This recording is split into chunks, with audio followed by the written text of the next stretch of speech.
before hard news, can you tell me what you've seen from Mike Dunn? He's very happy so Yeah. far this spring. Well, I think I think physically, Dunner started feeling,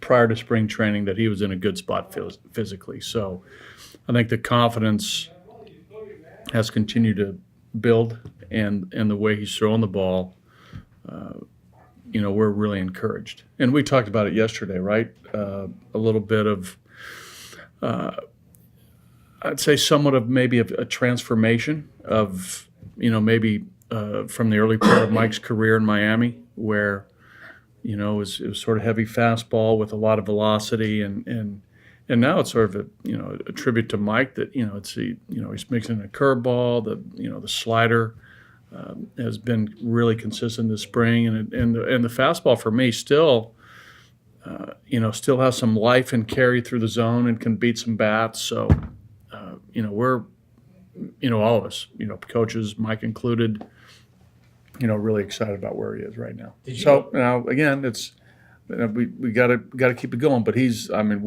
I'm really happy where Mike is. Did you notice his frustration last year? Boy, he's such a pro, and such a team guy, and so unselfish, and he wants to be a contributor like all players, and as relief pitchers, your window to contribute during the game is short, but his contributions in the clubhouse, on the plane, on the bus, all the things he does team wise are impactful. But players want to do it on the field, and it's frustrating when you're not able to. And he was telling me actually just this morning, I was talking. He said it came a point last year his shoulder was so sore he couldn't even drive in his car with his hand on the wheel, and he was seriously considering baseball might be over. Yeah, well, it's hard. Yeah. It's hard when because it's natural to have those thoughts as a pitcher when you can't, like to his case, do that. But I think medically, the doctors thought that the cause of his problem was up in that joint, and they had to clear some space and do some things to let his shoulder move again, basically. And he like so many pitchers, he tried to fight through and pitch through pain and discomfort, because there is a sense that you're gonna get through it, and there's for a lot of players there's a sense of invincibility that we all have, that hey, and Mike was no different. We did notice some empty lockers in the clubhouse. Yes. Can you announce? Yes. So we made some more moves today to send guys to the minor league side. Two pitchers, Ben Bowden and Matt Pierpont, will go to the other side. Dom Nunez will flip over to the other side. Brendan Rodgers, Brett Boswell, Brian Mundell will all get back over with their respective minor league working groups tomorrow. You talked a lot about Brendan many Yeah, times during right. the spring. Is there one part of his game that, I guess that's an unfair question, but Yeah. what are the parts of his game that he needs to accomplish to get? Well, I to the think next I level? think when you look at a player like Brendan, you see a complete player. I think a guy can play defense. He's got a good arm. He runs well. Everybody sees him as a hitter, right? I mean, that's what everybody talks about, is the bat. But to be a major leaguer, and if you're a middle of the diamond player, or and we've moved him around here the last couple of years, you have to become proficient defensively. And I think this spring he showed that he's very capable of the versatility. He's worked awful hard the last couple of years. Has worked hard with Stu in the morning on some things around second base. He was new to third base pretty much, but man, made some great plays the other day. So I think just sort of finishing off the defensive component, the consistency of, of maybe getting his arm in the right position on certain plays, right, and not be lax in certain throws. But he's a good learner, and he did great work this year. So I think just sort of finishing off the defense is something that we talked about this morning. Offensively, great strides from, and I told him this 12 months ago to now, just in the spring training at bats, laying off the breaking ball, not expanding the zone. If you look a year ago to some of the spring training, just statistics, which is spring training, which we look at, but hey, the strikeouts were up a little bit, the walks were down, and this year, I think in 30 plus at bats, I only think he struck out 3 times, and he walked a few times. So, these are different type numbers that you saw in Albuquerque, right? So, progress there on pitch recognition, the quality of the at bat, swinging at strikes, taking balls. Now that's what he has to carry over into the regular season, but there's no denying the bat to ball skill and the potential and the potential power. Did you He started AAA. Do you know that yet? I would, yeah. I think that's the plan.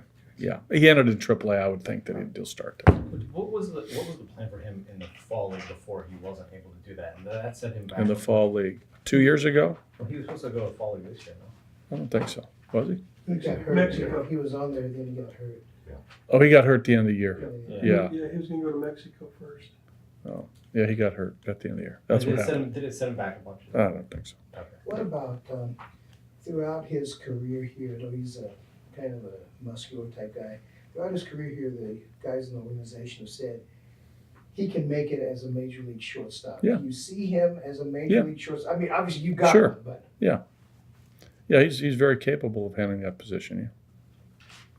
as far as some of the stuff you talked about defensively, getting the arm in the right position, is that a foot thing, or is it just? He's got it. Yeah. Again, I think there's a consistency to, the ground ball at the big league level that should be made, right? And I think there should be a natural, without even thinking about it, about where your legs are, getting your feet underneath you, using your legs, and getting your arm in the proper throwing position.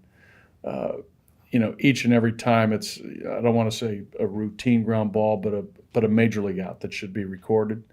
There's a fundamental mechanical process that infielders do, and I think in the minors, and we saw a little bit in spring training, that he came out of that a little bit, but he's much aware of that. There's an everyday fundamental way to set your feet, use your legs where your arm is, and make a play. Now, are there plays where, hey, you got to do this, and you got to, set your feet and get your arm up and throw a bullet, and a diving play from your knees? Yeah, no doubt.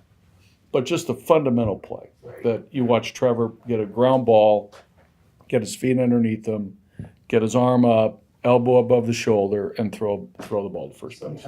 And sometimes Brendan's elbow drops and does some things. So that's sometimes is it easier to make the great play because it's reaction, Yeah. is what you do. And well, I don't know if it's easier, but a lot of that is reaction. I know he had high hopes to perform well in this camp, and for the most part he has. Do you get a sense that he is in a good place? Yeah, I think so. Yeah, I mean, just from our conversation today, yeah, he's a year older, year wiser, more mature. I think he knows at some point his time's coming. Like all player, I mean, we've talked about this endless times about the process to becoming a major league player. Anything else? What about, when you look at your catchers, behind Ionetta, Walters and Murphy, what are you looking for in those two guys? With Murph and Tony, or deeper with With Murphy Don? and Okay. Again, I think with Tony, I think we're past the stage of, we don't talk anymore that this was a high school infielder, signed with the Indians as an infielder, and then converted quickly, and then the Rockies got him, and so he's a catcher, right? So for me, catcher first. So anything on the defensive side, we never say, hey man, this give him a break. He's a converted infielder, but he's past that because he can defend.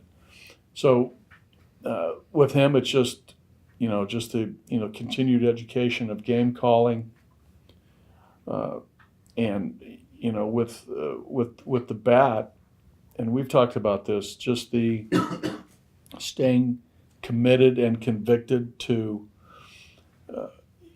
an approach and a swing that he can repeat, because Tony self-admitted over the last couple of years, and maybe you guys, he changes a little bit all the time. I mean, it's one thing to be Cal Ripken and change your stance from game to game and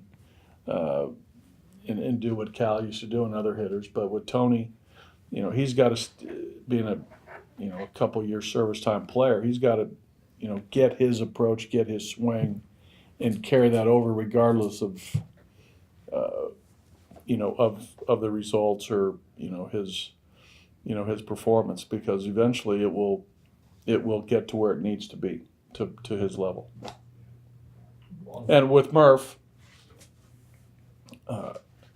Murph's made great strides since I first got here, working with Red and Stripmeyer on the defensive side. He's a much improved blocker. His receiving has improved. Arm strength is solid. I really like how he calls a game. Again, the offensive side has been a little bit up and down. He hit the ball very well, and performance in 16. 17 was uneven. He got banged up. He was hurt. Didn't get a lot of playing time.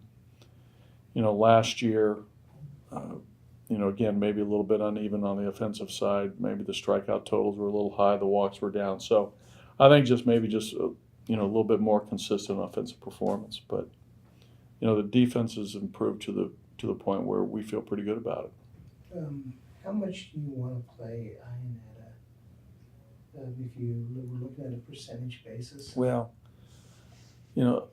where Chris is and in his career and what he can bring, I hate to put a hard percentage